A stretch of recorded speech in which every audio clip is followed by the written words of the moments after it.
Hello everyone, welcome to another UFC Fight of the Night review. This for the Fight of the Night that happened last night at UFC 245 at the T-Mobile Arena in Las Vegas, and it was the main event for the Welterweight Championship between still Welterweight Champion Kamaru Usman and challenger Colby Covington. And as usual, I'm going to break it down round by round as best as I can, but before I actually start doing that, I want to thank everyone who tuned in to watch the Fight of the Gods by PPW. That was such a fun pay-per-view to throw, and it is going to be my last one of the year, but there's going to be some schedule changes to like the actual show when I get 2K20. So more on that when I get the game and start actually like devising plans for year 2 of PPW. But we're going to focus on this fight for now. So fight starts, and our referee for this fight is Mark Goddard, and he does a fantastic job.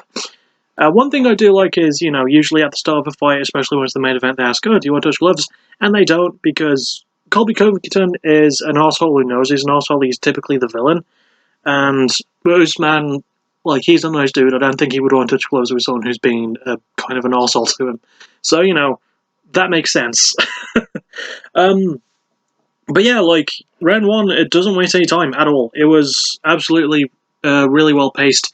It did start to tell a bit of a story, especially for Usman as well, because Colby was going for some light kicks, but Usman was countering with the jab, and there was a moment where he sort of stopped doing that, and I think he went for a hard shot with his left, and he might have hurt his left hand. Even though he does use it later on in the fight, he does hold it back, because he switches stances to southpaw.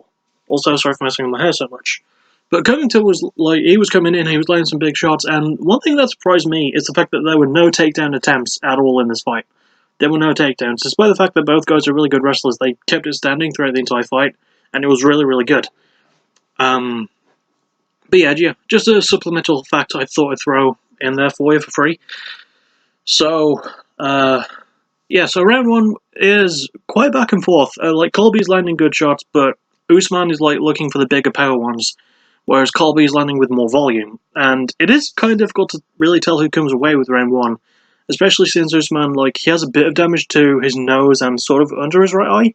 He's got a bit of blood showing, but it's not a lot. And round one was kind of difficult to call, but I think Colby did slightly take it, because Usman was looking for way too many heavy shots, and Colby was taking advantage of that a bit more.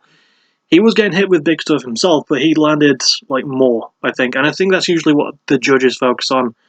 And it does make sense to think that Colby won round one. I feel like he did slightly pinch round two as well, but round two is where Usman started to change his game plan a little bit, because he went from that, countering the leg kick with the jab, because he was trying to focus on using his right hand now because his left hand was a bit wonky, I guess you could say.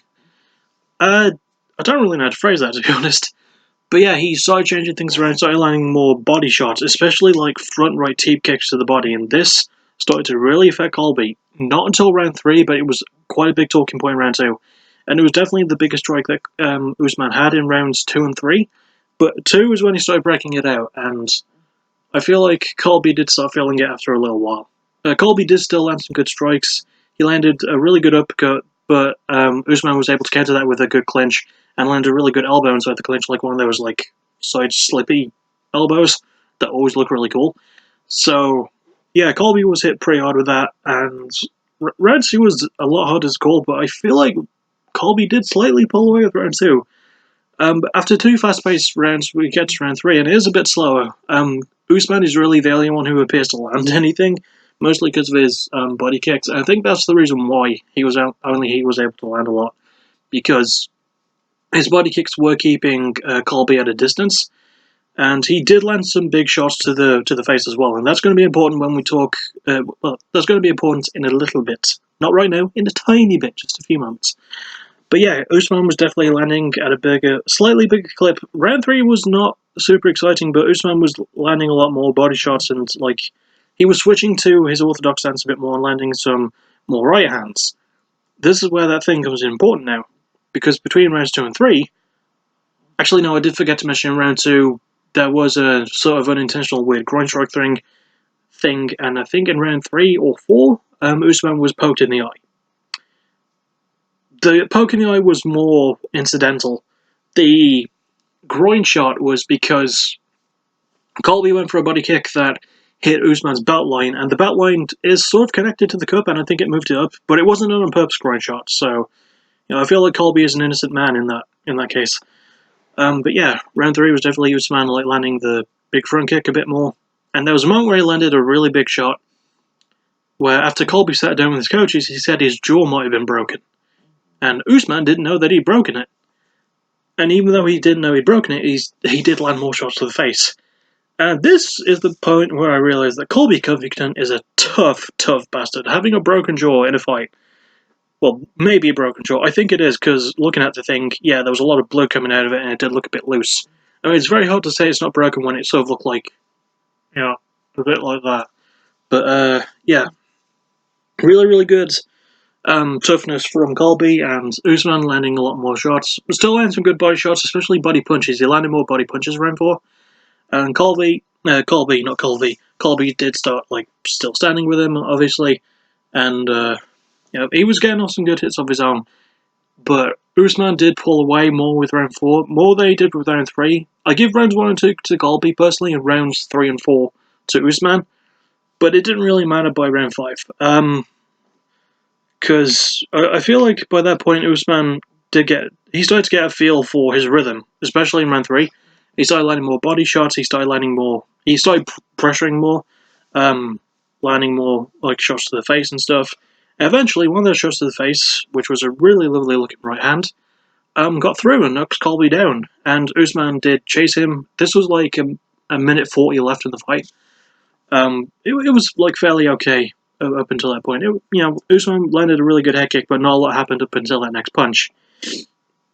Then he started chasing him, going after him, getting him against the cage, landed a big shot, which I think also knocks Colby down, like the first right hand he had. And then eventually, had him in sprawl position, just went for a good couple of hammer fists, and Mark got it to stop the fight. There was a moment in round 4, though. Usman won, he retained the belt. But there was a moment in round 4, I think it was round 4, where Usman, where one of them was accidentally poked by the other. And Mark Goddard was like, okay, yeah, I've had enough of this. This is the Ultimate Fighting Championship. You two are going to fight. I was like, good call, Mark. Good call. I really didn't want to see the fight stopped again because it was pretty exciting. But yeah, Usman won. Really good TKO victory. 15 wins in a row. And Covington, he showed his toughness. He showed a surprising amount of heart despite the fact that he usually plays the villain. But I did like that he actually showed up to fight. So, kudos.